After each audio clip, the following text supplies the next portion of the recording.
Hello friends, welcome back to my YouTube channel. അപ്പോൾ ഇന്ന് ഞാൻ വന്നിട്ടുള്ളത് ഷാർജ ഷേക്ക് എങ്ങനെ വീട്ടിൽ തയ്യാറാക്കി നോക്കാമെന്ന ഒരു റെസിപ്പിയുമായിട്ടാണ്. അപ്പോൾ അതിന് പ്രധാനമായിട്ട് വേണ്ടത് 3 ചെറിയ പഴം, പിന്നെ ഒരു 4-5 കാഷ്യൂനട്ട് എടുത്തിട്ടുണ്ട്, അതുപോലെ 2 പാക്ക് ബൂസ്റ്റ്, നല്ല കട്ട പാലാണ് ഒരു പാക്ക് വേണ്ടത്. 500 ml ഒരു പാക്ക് പാലാണ് എടുത്തിട്ടുള്ളത്. നന്നായിട്ട് കട്ടുള്ള പാലായിരിക്കണം ഇത്. അപ്പോൾ ഈ പാല് നന്നായി കട്ടായത് കൊണ്ട് തന്നെ ജസ്റ്റ് ഒന്നത് ഉടച്ചെടുക്കണം. അപ്പോൾ അതിന് വേണ്ടിയിട്ട് ഞാൻ പാലൊന്ന് ഉടച്ചെടുത്തിട്ടുണ്ട്.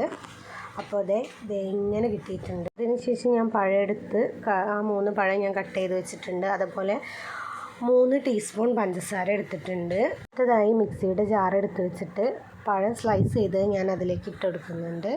3 പഴം സ്ലൈസ് ചെയ്തിട്ട് ഞാൻ അതിലേക്ക് മൊത്തമായിട്ട് ഇട്ട് കൊടുക്കുകയാണ്. അതിനുശേഷം ഞാൻ എടുത്ത് വെച്ച കാഷ്യൂനട്ട് അതിലേക്ക് ഇട്ട് കൊടുക്കുന്നുണ്ട്.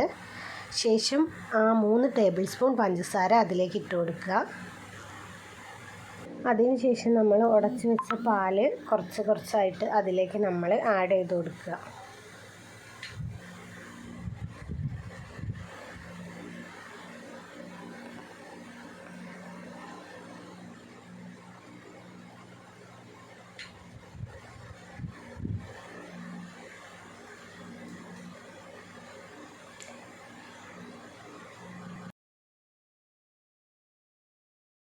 ശേഷം ഞാൻ അടച്ചു വെച്ച പാല് കുറച്ച് കട്ടായിട്ട് തന്നെ അത് നമുക്ക് കിട്ടണം. എന്നാലേ ഈ ഷാർജ ഷേക്ക് അടിക്കുമ്പോൾ അതിൻ്റേതായ ആ ഒരു കൺസിസ്റ്റൻസിയിൽ കിട്ടുള്ളൂ നമുക്ക്.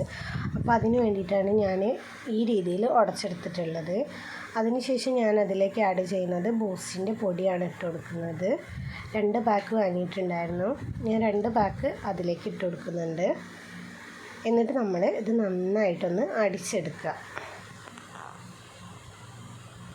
അപ്പോൾ ഇതേ നമ്മുടെ ഷാർജ ഷേക്ക് തയ്യാറായിട്ടുണ്ട്. ഞാനിത് അടിച്ചെടുത്തിട്ടുള്ള ശേഷമുള്ള വീഡിയോ ആണ് ഇത്. എന്നിട്ട് ഞാനൊരു ഗ്ലാസ് എടുത്തിട്ട് അതിലേക്ക് ജസ്റ്റ് ഒന്ന് ബൂസ്റ്റിൻ്റെ പൊടി ചുറ്റിലൊന്ന് ജസ്റ്റ് ഒന്ന് അപ്ലൈ ചെയ്ത് കൊടുത്തിട്ടുണ്ട്. അതിനുശേഷം ഞാൻ ജ്യൂസ് അതിലേക്ക് ഒഴിച്ച് കൊടുത്തിട്ടുണ്ട്. അപ്പോൾ ഇതാണ് നമ്മുടെ ഷാർജ ഷേക്ക്. പിന്നീട് ഞാൻ അതിൻ്റെ മുകളിൽ ജസ്റ്റ് ബൂസ്റ്റിൻ്റെ പൊടി ഒന്ന് കുറച്ച് ഇട്ട് കൊടുക്കുന്നുണ്ട്. അപ്പോൾ അതേ നമ്മുടെ ഷാർജ ഷേക്ക് റെഡി ആയിട്ടുണ്ട്. അപ്പോൾ നിങ്ങൾക്ക് എല്ലാവർക്കും ഇഷ്ടമായെന്ന് ഞാൻ വിചാരിക്കും. അപ്പോൾ നിങ്ങളെല്ലാവരും ഇതൊന്ന് ട്രൈ ചെയ്ത് നോക്കണം. നിങ്ങളുടെ ഫീഡ്ബാക്ക് എന്താണെന്ന് വെച്ചാൽ അറിയിക്കുക.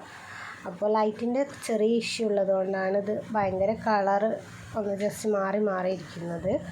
അപ്പോൾ നിങ്ങൾക്ക് എല്ലാവർക്കും എൻ്റെ ചാനൽ ഇഷ്ടമായ എൻ്റെ ചാനൽ സബ്സ്ക്രൈബ് ചെയ്യുക, കമൻറ്റ് ചെയ്യുക, നിങ്ങളുടെ ഫീഡ്ബാക്ക് എന്താണെന്ന് വെച്ചാൽ അറിയിക്കുക. അപ്പോൾ ഇന്നത്തെ വീഡിയോ ഇത്രയേ ഉള്ളൂ. അടുത്ത വീഡിയോയുമായി വരുന്നത് വരെ എല്ലാവർക്കും. അപ്പോൾ എല്ലാവരും തീർച്ചയായിട്ടും ഇതൊന്ന് ട്രൈ ചെയ്ത് നോക്കുക.